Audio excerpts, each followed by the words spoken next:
Hey, I'm Robin Hatfield, and I just want to go over one of the sheets that I handed out at one of my networking groups. And that sheet is the Facebook tips and tricks. And people always ask me, what social media should you be on? And it really depends on your target audience. The reason why I chose Facebook tips and tricks is, one, a lot of people are on Facebook already and utilizing it. And the second reason is Facebook analytics are about as good as they get when it comes to social media platform analytics.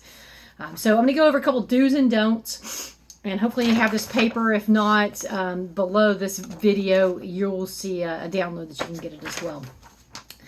But I'm going to go over some Facebook, like if you're just on Facebook, it's a free form, and then also do Facebook advertising when you actually pay for different posts. A couple of do's and don'ts, and I'll go over them really quickly. Post daily. You want to make sure that you're on there on a consistent basis. You want to link back to your site. Social media platforms are considered an authority site. It'll help your SEO. And also bring people to your site, which you own, which is really important. You want to link back to your blog. Your blog is your way of showing that you have authority, that you know your information, you know your stuff. It's also a way to provide great information to your ideal client or target market. 4, link to other social media. If you have videos like this, you want to make sure to link it across different platforms. 5, provide valuable information daily to your ideal client. So make sure that you've identified your ideal client. When you do that, make sure that your posts are talking to and resonating with your ideal client. You've got number 6, post different types of posts. You're going to do video, you're going to do audio, you're going to do text. Make sure you mix it up. 7, use Facebook Insights. So on the Facebook page on the far right, it's called Insights. And it's going to give you everything you need to know about your specific Facebook page. It'll tell you who likes your page, demographics of those folks. It'll tell you what time of day is best to post. It'll tell you what posts are performing the best. It'll tell you what time of day that people are engaging. And I'd say make sure you post for 30, 60, 90 days and check it every 30, 60, 90 days and make adjustments accordingly. 8, give stuff away. Make sure it's stuff that your ideal client would like. 9, share behind the scenes. If you have an office or if you have a manufacturing facility or whatever you have, if you have the ability to share what's going on in your world, it's a great way to bring people into your world and bring people into your community. 10, don't sell every time you post. You've been on those pages. It's annoying. People will tune you out. Make sure you're providing value, and maybe 1 out of 8 or 1 every 10 times, put something about a sale. Number 11, don't forget to proofread. I'm guilty of this. Number 12, don't forget social media is social. So have you ever sat across from someone and all they did was talk?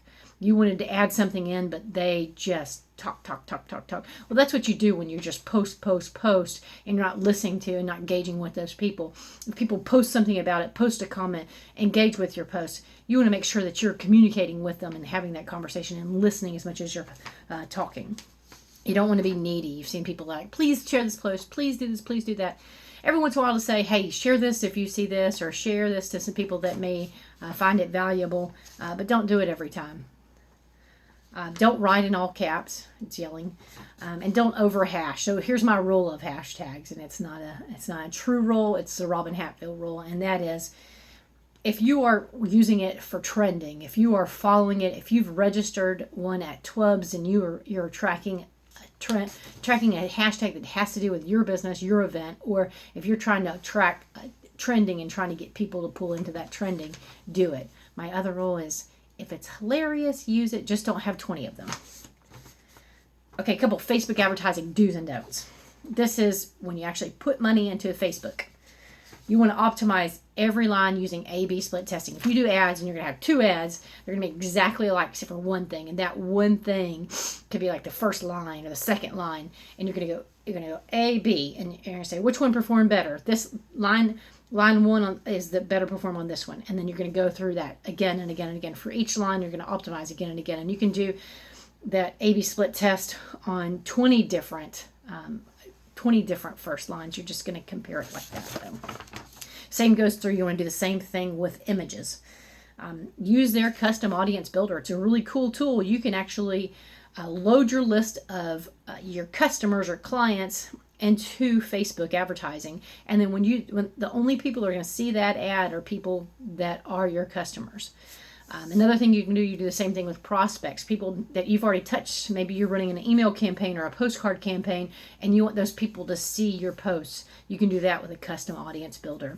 Another cool thing that they have is called a lookalike list. Say you have a list of clients that they're your awesome clients. You can go, I want more of these people. Tell Facebook, hey, here's my list, and create a lookalike of this list. And they do all the work for you and go and find people that are just like your ideal client, and they put your ad in front of them. That's 1, 2, 3, and 4. Number 5, that's lookalike. Number 6 is the Facebook Pixel. Really, really cool feature. So if you already have a website that has a lead capture, you know as well as I do that 60 to 80% of people that go to that page don't put in their name and email address. They may go to the page, they may be of interest to them, but they don't want to commit to putting their information in.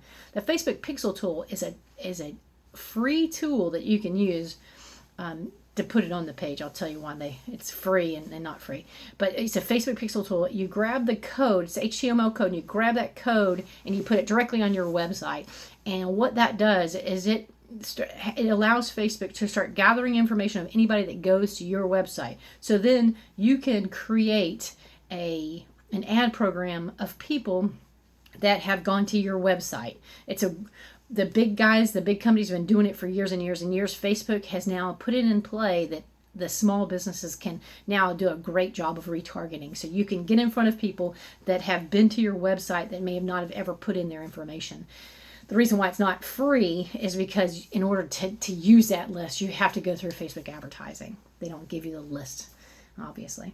And then 7, this is my don't on this one. Don't boost a post unless you just need social proof. It doesn't, the return on investment is just not good enough to validate it. If you have any questions, I'm Robin Hatfield. You can email me at robin@jsbtampa.com, or you can call me at 813-702-5925 or text me. Have a great day.